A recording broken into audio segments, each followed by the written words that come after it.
Aku hanya memikirkan satu peraturan penting. Kenapa kau lakukan hari ini kalau kau bisa melakukannya besok? Few moments later.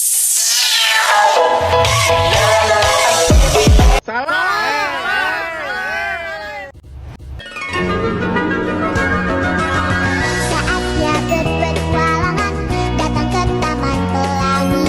Bersama teman-teman semua, yuk kita saling mengganggu. Aku punya tas pelangi dengan si Joko. Bergegaslah ayo, berpetualang. Saatnya rainbow. Assalamualaikum warahmatullahi wabarakatuh. Perkenalkan, nama saya Siti Azhara dengan NIM 2330202031. Perkenalkan, nama saya Syarifatul Husni dengan NIM 2330202032. Kami dari kelompok 11 Sosiologi Hukum yang berjudul Pluralistis Hukum. Masuk kepada materi yang pertama, yaitu adalah hukum tradisional. Hukum tradisional merupakan sistem hukum yang terdapat pada susunan masyarakat dengan landasan solidaritas mekanik, dengan lingkup masalah dan hubungan-hubungan yang sangat terbatas. Adapun ciri-ciri menurut Roni Hanitijo dan Sumitro adalah: yang pertama, mempunyai kolektivitas yang kuat; yang kedua, mempunyai corak magis religius; yang ketiga, diliputi oleh pikiran yang serba konkret; dan yang terakhir, bersifat visual. Hukum tradisional pada hakikatnya tidak bisa lepas dari hukum adat dan living law. Berikut beberapa pendapat para ahli. Yang pertama adalah Tirhal. Hukum adat adalah keseluruhan peraturan yang menjelma dalam keputusan-keputusan para fungsionalis. Hukum yang mempunyai wibawa serta pengaruh dan yang dalam pelaksanaannya berlaku dengan serta-merta dan dipatuhi dengan sepenuh hati. Yang kedua, menurut Dr. Sukanto, hukum adat merupakan keseluruhan adat yang tidak tertulis dan hidup dalam masyarakat berupa kesusilaan, kebebasan, dan kelaziman. Masuk kepada materi yang kedua, yaitu hukum modern.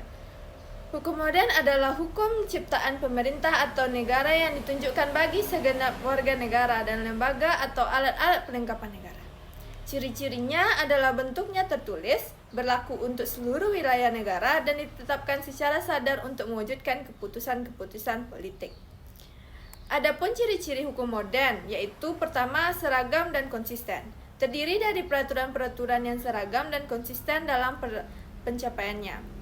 Yang kedua, bersifat transaksional, artinya hal-hal dan kewajiban-kewajiban tumbuh dari transaksi-transaksi seperti kontrak-kontrak, pelanggaran-pelanggaran perdata, dan pidana. Yang ketiga, bersifat universal, artinya berlaku bagi semua warga dan semua hal dalam kehidupan masyarakat. Yang keempat, bersifat hierarkis atau berjenjang, yaitu terdapatnya suatu jaringan penerapan hukum yang teratur mulai dari tingkat pertama lalu ke tingkat 2 atau ke tingkat banding, ke tingkat ketiga kasasi, dan seterusnya. Yang kelima, diorganisasikan secara birokratis. Untuk mencapai uniformitas, sistem hukum modern harus bekerja secara impersonal, mematuhi prosedur-prosedur yang ditentukan. Yang keenam, bersifat personalitas fungsionalis. Peraturan-peraturan dinilai dari segi kemanfaatan secara instrumental. Yang ketujuh, dijalankan oleh ahli khusus atau profesional. Keahlian tersebut diperoleh melalui pendidikan. Yang kedelapan, dapat diubah-ubah. Hukum modern dapat diubah-ubah dan tidak dianggap sakral. Hukum ini juga dapat cara untuk meninjau kembali prosedur untuk mengubahnya. Dan yang kesembilan, bersifat politis. Hukum dikaitkan dengan negara. Negara yang mempunyai sifat monopoli dalam membuat peraturan-peraturan hukum. Yang kesepuluh, adanya pemisahan antara tugas pembuat dan penerapan hukum. Baik, selanjutnya masuk pada poin yang ketiga, yaitu keterkaitan hukum tradisional dan hukum modern. Hukum tradisional bersifat partikular, artinya hukum itu hanya berlaku terhadap kelompok-kelompok masyarakat yang ada dalam suatu negara. Masing-masing kelompok masyarakat memiliki hukum adat dan living law sendiri-sendiri. Sebaliknya, hukum modern yang not band, hukum negara, bersifat universal. Dengan kata lain, hukum tersebut berlaku secara umum bagi seluruh kelompok masyarakat yang terdapat dalam satu negara. Suatu kelompok masyarakat akan senantiasa berusaha untuk menyelesaikan perkara-perkara hukum warganya dengan menggunakan hukum adat melalui lembaga-lembaga peradilan. Sebagai contoh, perkara batas-batas kepemilikan tanah atau perdata adat, perselisihan tersebut diupayakan penyelesaiannya dengan cara pertemuan antar tokoh-tokoh adat. Para tokoh-tokoh adat inilah yang berunding dan bermusyawarah sehingga menghasilkan suatu keputusan. Namun, apabila perkara tersebut tidak bisa diputuskan oleh kedua belah pihak, maka penyelesaian perkara itu akan dibawa oleh salah satu atau kedua belah pihak ke lembaga pengadilan negara. Lembaga pengadilan negara mutlak untuk memutuskannya, di mana lembaga pengadilan negara ini berlakulah hukum modern atau hukum negara. Masuk poin yang keempat, yaitu analisis hukum adat yang terdapat pada Nagari Talua Lintabuo, yaitu tentang hukum melakukan upacara kematian.